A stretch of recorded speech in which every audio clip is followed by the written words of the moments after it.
काय करा.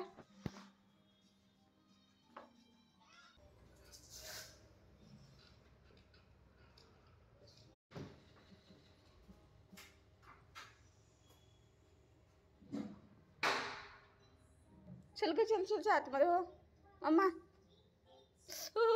थंडी थंडी. मध्ये नाही टाकायचं असतं. दे इकडे. चल दे या. अरे अग तू काय अशी करते ग. दे मग इकडे दे. तसं नाही घ्यायचं. छान आहे ना तू.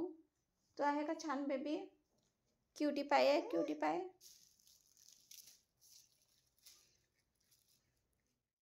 तर आज खूपच जास्त थंडी वाटत आहे. आतमध्ये सुद्धा आज खूप थंडी वाटत आहे. तर मस्त बनवली हर्बल टी गरमागरम छान गूळ टाकून आणि मस्त यामध्ये वेलायची आहे, अद्रक आहे. छान वाटते अशातनं थंडीमध्ये चाय. तर आता थंडीमध्ये मी अशीच हर्बल चायच बनवत आहे. माझे मिस्टर गेले आहेत बाहेर फिरायसाठी. ते आल्यानंतर त्यांना देईल. इव्हांश असल्यामुळे कसं मी वॉकिंगला वगैरे जात नाही, घरीच एक्सरसाइज करते. सकाळी सकाळी एकदम मी विंडो ओपन करतच नाही कारण खूप थंडी असते त्याच्यामुळे. तर आता मी जाऊन बनवते ब्रेकफास्ट. तर आज ब्रेकफास्टमध्ये बनवत आहे बाजरीचे कुरकुरीत डोसे. तर हे डोसे बनवण्यासाठी मी 1 कटोरी बाजरीचं पीठ घेतलेलं. त्यानंतर एकदम बारीक चिरलेला कांदा टाकलेला आहे. त्यानंतर हिरवी कोथिंबीर टाकलेली, अर्धा चम्मच चिली फ्लेक्स टाकलेला आहे. त्यानंतर अर्धा चम्मच काळे तीळ टाकले. तुमच्याकडे काळे तीळ नसेल तर पांढरे पण टाकू शकता. काळी मिरी पावडर टाकलेला आहे अर्धा चम्मच आणि मीठ टाकलेलं आहे चवीनुसार. तर हे सर्व मिक्स करून आता आपण पाणी टाकणार आहोत. तर इथे मी त्याच कटोरीने 1 कटोरी पाणी टाकलेलं. जसं आपण 1 कटोरी बाजरीचं पीठ घेतलेलं होतं तर त्या 1 कटोरी बाजरीच्या पिठाला मी आता 1 कटोरी पाणी टाकलेलं. परत छान मिक्स करेल आणि वाटलं तर परत टाकेल. कारण हा डोसा ना कुरकुरीत बनण्यासाठी परफेक्ट मेजरमेंट खूप आवश्यक आहे. तरच हा डोसा परफेक्ट बनते. अदरवाईज ना जसा कुरकुरीत पाहिजे तसा कुरकुरीत बनणार नाही. तर 1 कटोरी पाणी टाकल्यानंतर परत आता मी दुसरी कटोरी पाणी घेतलेलं आणि त्यामधलं अर्ध कटोरी पाणी मी टाकलेलं आहे. परत मिक्स करत आहे, बघत आहे की परफेक्ट कन्सिस्टन्सी झालेली आहे की नाही. कारण याच्यासाठी नाही, या डोसासाठी आपल्याला थोडं ना मिश्रण पातळ पाहिजे. खूप जास्त असं गाढं नाही पाहिजे असते. तर थोडं पाहिजेच पातळ. तर जसं पातळ पाहिजे तशा प्रकारे व्हायचं आहे. म्हणून मी बघा 2 कटोरी पूर्ण पाणी टाकून दिलेलं. आता हे थोड्या वेळ असंच झाकून ठेवेल. याच्यासाठी आपण चटणी बनवूया आणि अजून वाटेल तर मग परत मी पाणी ॲड करेल. तर बॅटर बघून घ्या. अशा प्रकारे एकदम पातळ असं बॅटर आहे. 1 कटोरी बाजरीच्या पिठामध्ये मी 2 कटोरी पाणी टाकलेलं. आता हे असं झाकून मी थोड्या वेळासाठी ठेवते. तोपर्यंत चटणी बनवते. तर इथे अर्धा कटोरी चणा डाळ घेतलेले, 4 ते 5 लसणाच्या काड्या घ्यायच्या. थोडं ऑइल टाकून घ्यायचं म्हणजे हे छान भाजल्या गेलं ना तर चटणी खूप छान वाटते, टेस्टी बनते. इथे अर्धा चम्मच जिरं टाकलेलं.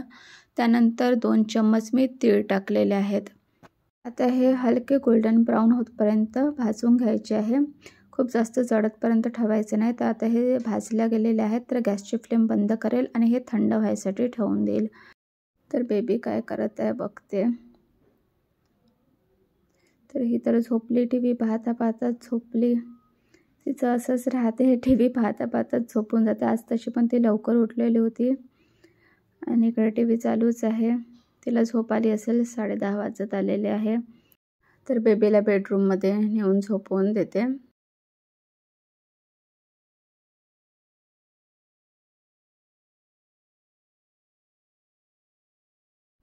तर डाळ आता थंडी झालेली आहे. आता हे टाकत आहे मी मिक्सरच्या भांड्यामध्ये. यामध्ये टाकेल आता हिरवी मिरची. तर तुम्हाला किती स्पायसी पाहिजे त्या हिशोबाने टाकायचं. तर इथे मी 3 छोट्या छोट्या मिरच्या घेतलेल्या आहेत. त्यानंतर इथे टाकत आहे दही. तर अर्धा वाटी दही आहे. घरी बनवलेलं एकदम फ्रेश दही आहे. त्यानंतर कोथिंबीरचे जे दंठल असते ना कोवळे ते घेतलेले आहेत. याच्यामुळे ना चव खूप छान येते आणि कलर पण चटणीला खूप छान येतो. आता इथे टाकलेलं आहे मीठ. आता हे वाटून घ्यायचं. जर आवश्यकता वाटली तर यामध्ये पाणी किंवा थोडं अजून दही ॲड करू शकता. तर अशा प्रकारे आपली चटणी तयार झालेली आहे। तर आता याच्यावरती आपल्याला तडका पाहिजे, कारण तडक्याशिवाय चटणी चांगली वाटत नाही। तर इथे एका बाउलमध्ये काढून घेते चटणी आणि आता आपण बनवूया तडका। तर इथे छोटासा मी तडका पॅन घेतलेला आहे, यामध्ये थोडंसं ऑइल टाकते आणि ऑइल चांगलं गरम झालं की मग आपण यामध्ये अर्धा चम्मच राई टाकलेलं, अर्धा चम्मच जिरं, त्यानंतर कढीपत्ता टाकलेला आहे। इथे टाकलेलं आहे सुकी मिरची, एक सुकी मिरची होती तिलाच कट केलेलं असं लांब, त्यानंतर कोथिंबीर टाकलेलं। आता हे थोडं पकू द्यायचं। हा तडका झालेला आहे, गरम गरम तडका टाकलेला मी चटणीवरती। तर मस्त अशी चटणी तयार झालेली आहे आणि आता आपण बनवूया डोसा, जो की मस्त कुरकुरीत बनतो आणि त्यासाठी काही गोष्टी तुम्हाला लक्षात ठेवावं लागेल, तरच हा डोसा ना परफेक्ट कुरकुरीत बनेल, नाहीतर ना एकदम नरम होऊन जाईल। तर कुरकुरीत डोसा बनवायसाठी काय करायचं, मी परत यामध्ये ना अर्धा कटोरी पाणी टाकलेलं। आता इथे नॉनस्टिक पॅन घेतलेला आणि मी तुम्हाला हेच म्हणेल, जमतपर्यंत नॉनस्टिक पॅनवरतीच करून बघाल फर्स्ट टाइम जर तुम्ही हा डोसा करत असाल तर हा डोसा बनवताना तवा छान आधी गरम करून घ्यायचा हाय फ्लेमवरती आणि ऑइल लावून घ्यायचं। त्यानंतर टिश्यू पेपरने पुसून घ्यायचं ऑइल आणि लवकरात लवकर ना हाय फ्लेमवरतीच असताना बॅटर टाकून घ्यायचं। स्पूनचा वापर नाही करायचा, असंच ते आपोआपच फैलून जाईल। आणि त्यानंतर एकदम गॅसची फ्लेम कमी करायची आणि पकू द्यायचं।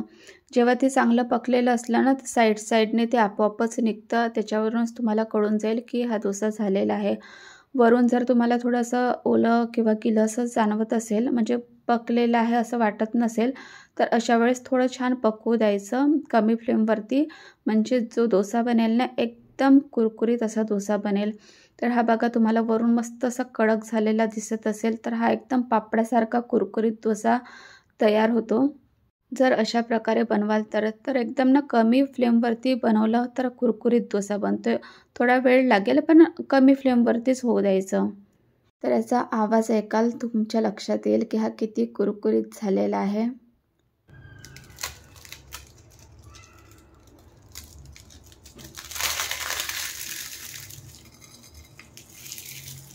तर हाच डोसा मी आता लोखंडीच्या तव्यावरती बनवून दाखवते, पण यासाठी ना फ्रेंड्स तवा लोखंडाचा ना एकदम फ्लॅट असायला पाहिजे, तरच डोसा परफेक्ट बनेल। माझ्याजवळ जो तवा आहे ना हा फ्लॅट नाही आहे, मध्ये ना जसं मी आता साईडने टाकेल ना तर सर्व बॅटर बघा मध्ये येऊन जाते, तर अशातनं तवा नाही पाहिजे। पण आता तुम्हाला दाखवायसाठी म्हणून मी दाखवत आहे।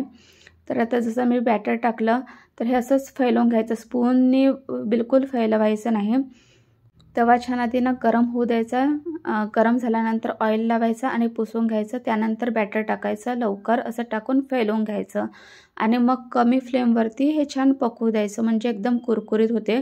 पण आता हे जसं हा तवा मी म्हटलं की एकदम फ्लॅट नाही आहे, त्यामुळे बॅटर ना मध्ये जास्त आलेलं आहे आणि मग ते ना लवकर पकत नाही। तर साईडने छान कुरकुरीत झालेलं आहे, पण मध्ये थोडं जास्त बॅटर असल्यामुळे ना तिथलं बरोबर पकलेलं नाही।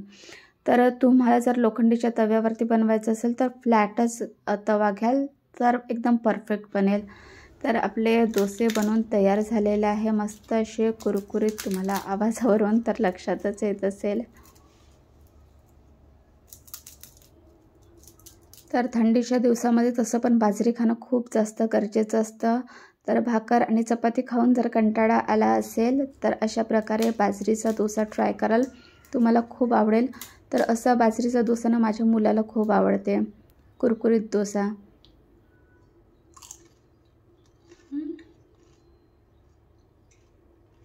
तर खूप मस्त असा कुरकुरीत डोसा तयार झालेला आहे। तर आता हे मिस्टरांना नेऊन देते, कारण तशी पण ब्रेकफास्टची वेळ झालेली आहे, हे काम करत आहेत। तर सकाळचा आमचा मस्त गरम गरम बाजरीचा डोसा आणि चटणी तयार आहे।